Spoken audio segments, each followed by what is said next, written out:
তাবুক থেকে প্রত্যাবর্তনের পর নবী করিম হজরত মুহাম্মদ সাল্লাল্লাহু আলাইহি ওয়াসাল্লামের সামনে তিনটি গুরুত্বপূর্ণ কাজ ছিল। এক, মুনাফিকদের সম্পর্কে সুস্পষ্ট নীতি গ্রহণ এবং তাদের গোপন চক্রান্ত থেকে ইসলামী আন্দোলনকে সুরক্ষিত করার পুরোপুরি ব্যবস্থা করা। দুই, মুমিন ও সত্যসন্ধ লোকেদের প্রশিক্ষণ দান এবং তাদের চরিত্র গঠন করে নবী করিম সাল্লাল্লাহু আলাইহি সাল্লামের তত্ত্বাবধানে গড়ে ওঠা সৎলোকেদের এই দলটিকে সর্বতভাবে নিখুঁত করে তোলা এবং সত্যের সাক্ষ্য অর্থাৎ শাহাদাতের হক দানের যে দায়িত্ব শীঘ্রই তাদের ওপর ন্যস্ত হতে যাচ্ছে তা যথাযথভাবে পালনের উদ্দেশ্যে তাদেরকে প্রস্তুত করে রাখা। তিন, যেসব মৌলিক নীতির ভিত্তিতে এই নয়া ইসলামী রাষ্ট্রকে গড়ে তুলতে হবে দারুল ইসলাম, সেই সব নীতি স্পষ্টরূপে ঘোষণা করা। মুনাফিকদের সাথে আচরণ। তাবুক থেকে হজরত মুহাম্মদ সাল্লাল্লাহু আলাইহি সাল্লাম এর মদিনায় প্রত্যাবর্তনকালে পথিমধ্যে সূরা তওবা নাজিল হলো। এতে মদিনায় ফিরে হজরত মুহাম্মদ সাল্লাল্লাহু আলাইহি সাল্লামকে কার্যকারী করতে হবে আল্লাহ তাআলা এমনতর কতিপয় নির্দেশ প্রদান করেছেন। এ যাবৎ মুনাফিকদের ব্যাপারে যে নমনীয় নীতি গ্রহণ করা হয়েছিল এবং যার ফলে তাবুক যুদ্ধের প্রাক্কালে তাদের যান বাঁচানোর জন্যে পেশকৃত অক্ষমতাকে মেনে নেওয়া হয়েছিল তা সম্পূর্ণ বদলে ফেলার নির্দেশ দেওয়া হলো। তারপর সুস্পষ্ট ভাষায় বলে দেওয়া হলো তাদের সঙ্গে আর নমনীয় নয়, কঠোর ব্যবহার করতে হবে। তারা তাদের ইমানের দাবিকে সত্য প্রমাণের জন্য আর্থিক সাহায্য দিতে চাইলে তা গ্রহণ করা যাবে না। তাদের ভেতরকার কেউ মারা গেলে নবী করিম সাল্লাল্লাহু আলাইহি সাল্লাম তার জানাজা পড়তে পারবেন না। সর্বোপরি ব্যক্তিগত ও পারিবারিক সম্পর্কের কারণে মুসলমানরা তাদের সঙ্গে আন্তরিক ও বন্ধুত্বপূর্ণ সম্পর্ক রাখতে পারবে না। আবু আমরের ষড়যন্ত্র। হজরত মুহাম্মদ সাল্লাল্লাহু আলাইহি সাল্লাম এর মদিনায় আগমনের পূর্বে আবু আমের নামে জৈনিক খ্রিস্টান পাদ্রির দরবেশী ও পাণ্ডিত্য সম্পর্কে মদিনায় খুব খ্যাতি ছড়িয়ে পড়েছিল। একজন খোদাভীরু জ্ঞানী হিসেবে লোকেরা তাকে খুব শ্রদ্ধা করত। হজরত মুহাম্মদ সাল্লাল্লাহু আলাইহি সাল্লাম এর মদিনায় আসার পর এই দরবেশী ও খোদাভক্তির তাগিদেই তার উচিত ছিল সত্যের আলো থেকে ফায়দা হাসিল করা এবং সবার আগে খোদাভক্তির নির্ভুল ধারণাকে গ্রহণ করা। কিন্তু ইলম ও কালাম ও তাকওয়ার আহমিকা এবং রেওয়াজি ও গতানুগতিক ধার্মিকতার মোহ যেমন মানুষকে সত্যের আলো গ্রহণ থেকে বিরত রাখে, তেমনি আবু আমেরের ওপর ইসলামী দাওয়াতের প্রতিকূল প্রভাব পড়ল। ধার্মিকতার ব্যবসায়ে তার বিবেক বুদ্ধি আচ্ছন্ন হয়ে গিয়েছিল। সে বুঝতে পারল তার ভণ্ড দরবেশী ও পীরবাদী ব্যবসা এই নয়া আন্দোলনের মোকাবিলায় টিকতে পারবে না। এ কারণে সে ইসলামী আন্দোলনের সবচেয়ে বড় দুশ্মন হয়ে দাঁড়ালো। প্রথমত সে আশা করেছিল যে এ তো কেবল দুদিনের চমক মাত্র। এরূপ কঠোর খোদাভক্তি ও দিনদারি কি কেউ কখনো গ্রহণ করতে থাকে? কিন্তু বদরের যুদ্ধে কোরাইশদের শোচনীয় পরাজয় দেখেই তার টনক নড়ে উঠল। তারপর থেকে সে কোরাইশ ও অন্যান্য আরব গোত্রকে ইসলামের বিরুদ্ধে উত্তেজিত করার জন্য আদা পানি খেয়ে লাগলো। ওহদ যুদ্ধ ও আহজাবের হামলার সময় মুসলমানদের সামনে যা কিছু প্রকাশ পেয়েছিল, এমনকি এই ঈসাই আহলে কিতাব মুসলমানদের বিরুদ্ধে মুশরিকদের আঁতাত স্থাপন করতে এবং তাওহীদের আলোকবর্তিতাকে নিভানোর জন্য শিরকের প্রচার করতে লজ্জাজনক করেনি। কিন্তু আল্লাহর এই ঘোষণা যখন প্রকাশ পেল যে এই আলোকবর্তিতাকে ফুৎকার দ্বারা নিভানো যাবে না এবং ইসলামেই তামাম আরবে বিজয়ী দিন হিসেবে প্রতিষ্ঠিত থাকবে, তখন এই খোদাভক্ত দরবেশের অস্থিরতা চরমে গিয়ে পৌঁছালো।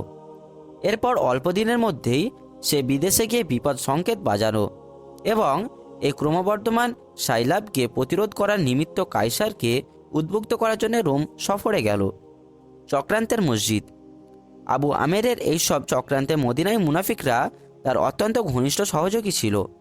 এরা সবাই মিলে গোপনে পরামর্শ করে ইসলামী আন্দোলনকে নিশ্চিহ্ন করার পন্থা উদ্ভাবন করত। আর আবু আমেরের পরামর্শক্রমে মুনাফিকদের দল নিজেদের জন্য একটি পৃথক মসজিদ বানানোর সিদ্ধান্ত করল। এই মসজিদে তারা নামাজ পড়ার অজুহাতে জামায়াত হতো এবং মুসলমানদের বিরুদ্ধে ষড়যন্ত্র পাকাত। তখন মদিনায় দুটি মসজিদ ছিল। এর একটি ছিল শহরের উপকণ্ঠে কোবা নামক স্থানে, আর একটি ছিল শহরের মাঝখানে মসজিদে নববী নামে পরিচিত। এই দুয়ের উপস্থিতিতে কোনো তৃতীয় মসজিদের আদতেই প্রয়োজন ছিল না। কিন্তু কতিপয় বৃদ্ধ ও অক্ষম লোকেদের এই দুই মসজিদে যেতে কষ্ট হয়। এই অজুহাত তুলে মুনাফিকরা একটি তৃতীয় মসজিদ নির্মাণ করল। তার কল্যাণ ও বরকতের সাথে এর উদ্বোধন করার নিমিত্তে এতে একবার নামাজ পড়ানোর জন্য হজরত মুহাম্মদ সাল্লাল্লাহু আলাইহি সাল্লামের কাছে আবেদন জানালো। সে আবেদনের জবাবে হজরত বললেন, বর্তমানে আমি তাবুক অভিযানের প্রস্তুতি ব্যস্ত, ফিরে আসার পর দেখা যাবে। কিন্তু ফিরবার সময় প্রতিমধ্যে এই চক্রান্তের মসজিদ হজরত মুহাম্মদ সাল্লাল্লাহু আলাইহি সাল্লামের সাথে নামাজ পড়ানো নিষিদ্ধ করে আল্লাহ তাআলা ওহী নাজিল করলেন। এতে স্পষ্টত বলে দেওয়া হলো যে প্রকৃতপক্ষে এই জায়গাটা হচ্ছে মুসলমানদের বিরুদ্ধে সলা পরামর্শ করার একটি গোপন আড্ডা। এ আপনার নামাজ পড়ানোর উপযোগী নয়। তাই হজরত মুহাম্মদ সাল্লাল্লাহু আলাইহি সাল্লাম কতিপয় লোককে তার মদিনায় প্রত্যাবর্তনের পূর্বেই উক্ত মসজিদ ধ্বংস করে ফেলার আদেশ দিলেন। এইভাবে উক্ত চক্রান্তের মসজিদ ধ্বংস করে মুনাফিকদের বিরুদ্ধে মুসলমানদের ভবিষ্যৎ কর্মনীতি ঘোষণা করা হলো। এরপর থেকে হজরত মুহাম্মদ সাল্লাল্লাহু আলাইহি সাল্লাম এর কর্মনীতি সর্বত্র অনুসরণ করালেন। মুসলমানদের প্রশিক্ষণ ও তার পূর্ণতা। এখান থেকে ইসলামী আন্দোলনের একটি ব্যাপকতর সংগ্রামের পর্যায়ে প্রবেশ করল। এবার আরবের এই মুষ্টিমেয় মুসলমানদের গোটা অমুসলিম দুনিয়ায় আল্লাহর দ্বীনের পয়গাম ছড়িয়ে দেওয়ার অভিযানে বহির্গত হবার সময় ঘনিয়ে এলো। এহেন অবস্থায় মুমিনদের ভেতরকার কোনো মামুলি দুর্বলতাও বিরাট অসুবিধার কারণ হয়ে দাঁড়াতে পারে। তাই এ সময় মুমিনদের প্রশিক্ষণ পূর্ণতা বিধানের প্রতি অত্যন্ত মনোযোগ দেওয়া, তাদের ইমানি দুর্বলতার প্রতিটি আমলতাকে বেছে বেছে চিহ্নিত করা হলো এবং অবিলম্বে তার দূর করা তাগিদ দেওয়া হলো। তাবুক যুদ্ধের সময় ইমান ও ইসলামের মিথ্যা দাবিদার কিছু লোক যেমন পেছনে পড়েছিল, তেমনই কিছু দুর্বল চেতা মুমিনও মদিনায় থেকে গিয়েছিল। এর সাচ্চা মুসলমান হওয়া সত্ত্বেও কোনো সময় দুর্বলতা ও শৈথিলতার কারণে এমনই গাফলতি করতে বাধ্য হয়েছিল। এরূপ দুর্বলতা যাতে আর কখনো প্রকাশ না পায়, সেজন্য এই শ্রেণীর লোকেদের সংশোধন করার নিমিত্ত এ সময় অত্যন্ত কঠোর নীতি গ্রহণ করা হলো। এ প্রসঙ্গে হযরত কাব বিন মালিক, হিলাল বিন উমাইয়া এবং মুআ বিন রাবি রাদিয়াল্লাহু আনহু এই তিনজন সাহাবীর কাহিনী অত্যন্ত শিক্ষামূলক।